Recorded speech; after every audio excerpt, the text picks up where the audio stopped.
In other news, the province's Auditor General has some sharp criticism for Memorial University's infrastructure and how it's managed. From weak policies and poor space management to a misuse of the student-supported Campus Renewal Fund, big changes are being recommended. Here Now's Terry Roberts has more. In a stinging rebuke, the province's Auditor General says Memorial University needs to clean up its act when it comes to managing its many buildings and other physical infrastructure. Denise Hanrahan welcomed reporters to her office today and unloaded on the university. In fact, I feel Memorial has a serious facilities management problem. Decrying what she called a weak policy environment, poor space management practices, and questionable deferred maintenance procedures. In short, after what her auditing team uncovered, she questions whether Memorial has the right culture to manage its aging infrastructure. And this bombshell. Still more concerning was Memorial could not tell us the total space they occupied or the amount of space they were leasing. Many of Memorial's buildings are more than 60 years old, and deferred maintenance liabilities are now approaching $500 million, nearly $100 million of which is classified as critical. Yet the university's footprint has grown despite a drop in enrollment, so the AG has questions. Does Memorial need a 5 million square foot footprint? Does it need to have faculties that are fundamentally owning space when we know they're underutilized? This 46-page report reveals another concerning pattern. Students pay a campus renewal fee. Nearly $8 million is collected each year. It's the only dedicated funding source for targeting deferred maintenance, or was directed to one of the university's separately incorporated entities. That was eye-opening for me as well. Here's the new core science building, a price tag north of $300 million, but its utilization rate, just 16%. It does not have a lecture theater and limited classroom space.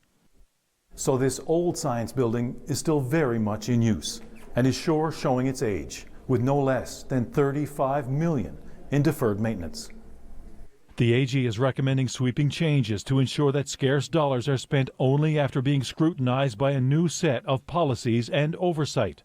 Otherwise, it will potentially be an ineffective and inefficient use of taxpayer and student dollars. The university has agreed to implement all the AG's recommendations, and leadership say many changes have already been implemented, including a new committee to ensure the campus renewal fee is invested the way it was intended. There's a lot of change afoot, and the deferred maintenance aspect is certainly a big one for us. The Auditor General expects all of her 9 recommendations to be implemented within 3 years.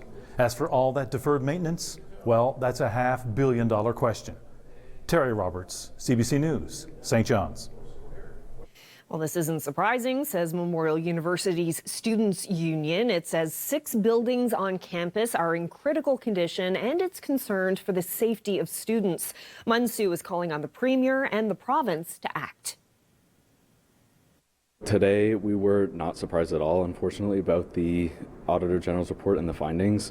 It's something that we've been bringing attention to a lot as students. We've been bringing attention to this crumbling infrastructure and the $481 million of deferred maintenance, and we're only seeing it get worse and worse. And it's really time for the government to step in, and while there is obviously financial issues at MUN and issues with financial oversight, it's time for the provincial government to step in and make a dedicated funding stream towards deferred maintenance and towards the infrastructure, because it's really not safe. We're now seeing 6 buildings in Memorial's campus in St. John's that are in quote-unquote critical condition. So to have students go around in these spaces every single day is really scary, and we need Premier Furey to step up.